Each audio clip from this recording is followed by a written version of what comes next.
Railway station पर भूतिया दूल्हा। रात के 11 बजते ही कृष्णापुरम रेलवे स्टेशन सन्नाटों से भर जाता था। यहाँ कोई इंसान तो क्या परिंदा भी पर नहीं मारता था, क्योंकि कहा जाता है कि रात के 10 बजने के बाद इस स्टेशन पर कुछ ऐसा होता था जिसकी किसी को उम्मीद भी नहीं होती थी। कुछ ऐसा ही हुआ अमन और रचना के साथ। अमन अपनी नई नवेली दुल्हन रचना के साथ शहर जाने के लिए रेलवे स्टेशन पर ट्रेन का इंतजार कर रहा होता है। तभी रचना अमन से कहती है, अमन जी, मुझे बहुत डर लग रहा है। पूरा स्टेशन सुनसान पड़ा है। यहाँ कोई तो होना चाहिए था ना। माय डियर वाइफ, तुम इतनी परेशान क्यों हो रही हो? मैं हूँ ना। वैसे भी मैंने कुछ देर पहले ही पता कर लिया था कि ट्रेन 11:30 बजे तक आ जाएगी। तुम घबराओ नहीं। ठीक है, लेकिन फिर भी मुझे यहाँ अजीब सा लग रहा है। रचना ने अभी ये कहा ही था कि तभी वहाँ एक भूतिया दूल्हा अमन और रचना के पास आ रहा होता है। भूत, भागो यहाँ से। अमन जी, मैंने कहा था ना, यहाँ कुछ ना कुछ तो अजीब है। पता नहीं हम कहाँ आकर फंस गए। दुल्हन, एक और दुल्हन, मैं से भी जान से मार दूंगा। हर दुल्हन धोखेबाज होती है। ये कहकर भूत रचना का गला पकड़ लेता है। छोड़ दो, मुझे छोड़ दो। मैंने तुम्हारा क्या बिगाड़ा है? अभी तो हमने अपनी जिंदगी की शुरुआत की है। छोड़ दो मेरी पत्नी को, छोड़ दो। हम तो बस ट्रेन के आने का इंतजार कर रहे थे। हमने तुम्हारा क्या बिगाड़ा है? तुमने नहीं, लेकिन ये दुल्हनें, ये लड़कियां सभी धोखेबाज होती हैं, जो लड़कों को प्यार के जाल में फंसाकर मरने पर मजबूर कर देती हैं। हमें जाने दो, मैं आपसे अपने जीवन की भीख मांगती हूँ। नायक नहीं, खलनायक हूं मैं। जुल्मी बड़ा दुखदायक हूं मैं। इस प्यार की तुझको क्या कदर, इस प्यार के कहां लायक हूं मैं।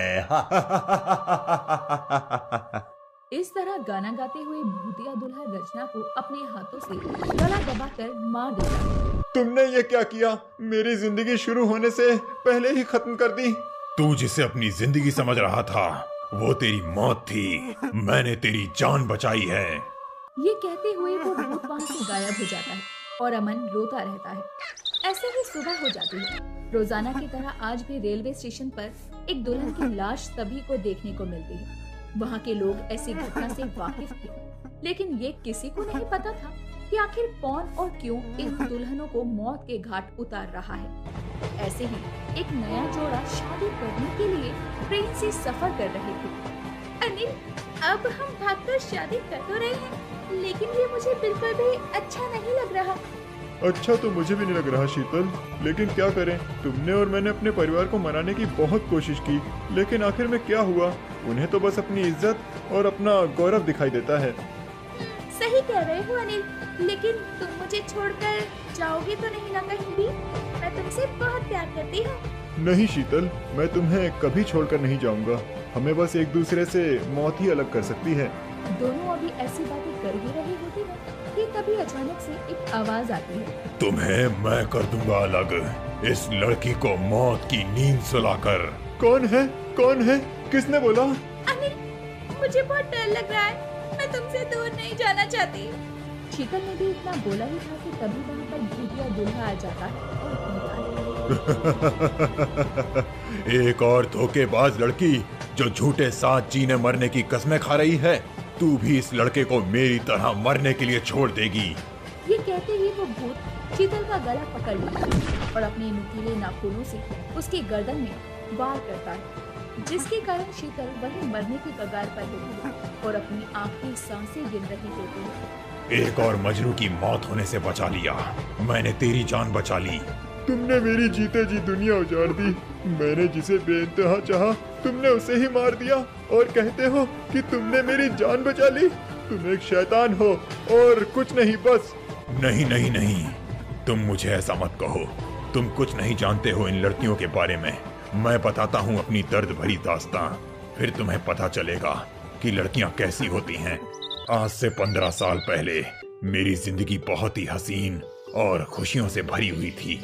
कैलाश और हिमानी एक ही कॉलेज में पढ़ते थे। दोनों एक दूसरे से प्यार करते थे। लेकिन ये वो समय था जब जात पात बहुत ज्यादा मायने रखती थी और ना ही मोबाइल था और ना ही न्यूज चैनल। हिमानी, हम दोनों के प्यार का क्या होगा? माता पिता मानेंगे क्या? एक बार बात करके तो देखो, अगर नहीं मानेंगे तो हम कोई दूसरा रास्ता निकाल लेंगे। दूसरा रास्ता कौन सा है? दूसरा रास्ता ये है कि साथ अगर जी नहीं सकते तो मर तो सकते हैं ना। मैं तुम्हारे बिना नहीं जी सकती। ऐसा मत बोलो, हम घर से भाग जाएंगे। तुम कल कृष्णापुरम रेलवे स्टेशन पर आ जाना और मैं भी आ जाऊंगा और हम आगरा एक्सप्रेस से दिल्ली चले जाएंगे। वहाँ कोई हमें रोकने टोकने वाला नहीं होगा। वहाँ पहुँचकर हम सबसे पहले शादी करेंगे। ठीक है। मैं तुम्हारा इंतजार करूंगा। कल या तो हम जिएंगे या फिर मरेंगे। कैलाश दूल्हे की तरह सजकर अगली सुबह रेलवे स्टेशन आ गया और हिमानी का इंतजार करने लगा। सुबह से शाम हो गई लेकिन हिमानी वहाँ नहीं आई। कैलाश को कुछ भी समझ नहीं आ रहा था कि आखिर वो क्या करे। अचानक ही वो ट्रेन की पटरी पर जाकर खड़ा हो गया, जहाँ आगरा एक्सप्रेस अपनी तेज रफ्तार से रेलवे स्टेशन पर आई और कैलाश को छेड़ती हुई आगे निकल गई। मैंने अपनी महबूबा की बेवफाई और धोखेबाजी की वजह से आत्महत्या कर ली और तब से लेकर आज तक मेरी आत्मा भटक रही है और ये तब तक भटकती रहेगी जब तक मैं उसकी जान नहीं ले लेता। मुझे हर एक लड़की और दुल्हनों में हिमानी दिखती है, इसीलिए मैं उन्हें जान से मार देता हूँ। मैं मानता हूँ कि तुम्हारे साथ बहुत बुरा हुआ है, लेकिन जरूरी नहीं कि हर एक लड़की एक जैसी हो। तुमने मेरे साथ गलत किया है, चले जाओ यहाँ से। अनिल ने अभी इतना बोला ही था कि तभी पीछे से हिमानी की आवाज सुनाई देती है, जो कि वो उसी ओर चलकर आ रही थी। भूत हिमानी की आवाज सुनते ही बौखला जाता है और तुरंत उसका गला पकड़ लेता है और कहता है, आज आई तू मेरे हाथों में, आज मैं तेरी जान लेकर ही रहूंगा। आज मुझे तुझसे कोई नहीं बचा सकता। मेरी बात तो सुनो, मैं तुम्हारी कहानी सुन के ही यहाँ आई हूँ। मैं इस कोच की अगली सीट पर बैठी थी। तभी भूत गाते हुए कहता है, वफा नाराज आई तुझे ओ हर जाई, मुझे ओ बेवफा जरा ये तो बता, तूने आग ये कैसे लगी। वफा नाराज आई तुझे ओ हर जाई, दौलत के नशे में तूने मुझे अपनी नजरों से दूर किया। मेरे प्यार का शीश महल तूने एक पल में चूर किया। मुझे देखे गम ऐसे करके सितम, तूने मेरी वफा ठुकराई। वफा नाराज आई तुझे ओ हर जाई। हिमानी ने तुम्हारे बारे में बताया था, तुम्हारा नाम कैलाश है। इसमें हिमानी का कोई कसूर नहीं है। उसे एक बार बोलने का मौका तो दो कि आखिर उस दिन क्या हुआ था। हाँ भूत अंकल, मेरी मम्मी को छोड़ दो, वो बहुत अच्छी है। मैं आपसे रिक्वेस्ट करती हूँ।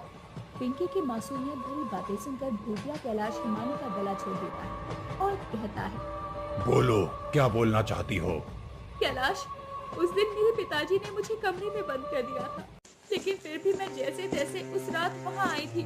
मैंने तुम्हें उस रेलवे स्टेशन के चारों तरफ बहुत ढूंढा, लेकिन तुम मुझे कहीं दिखाई नहीं दिए।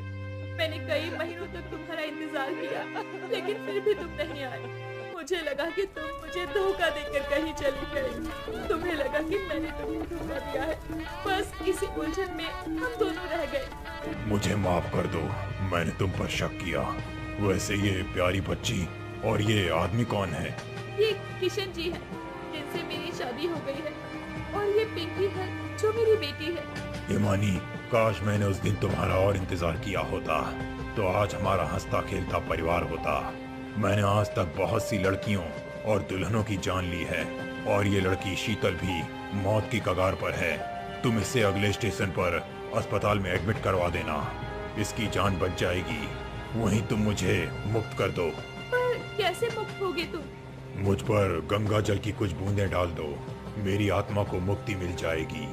जिसके बाद हिमानी भूत पर गंगा जल की कुछ बूंदें डाल देती है, जिससे कैलाश को मुक्ति मिल जाती है।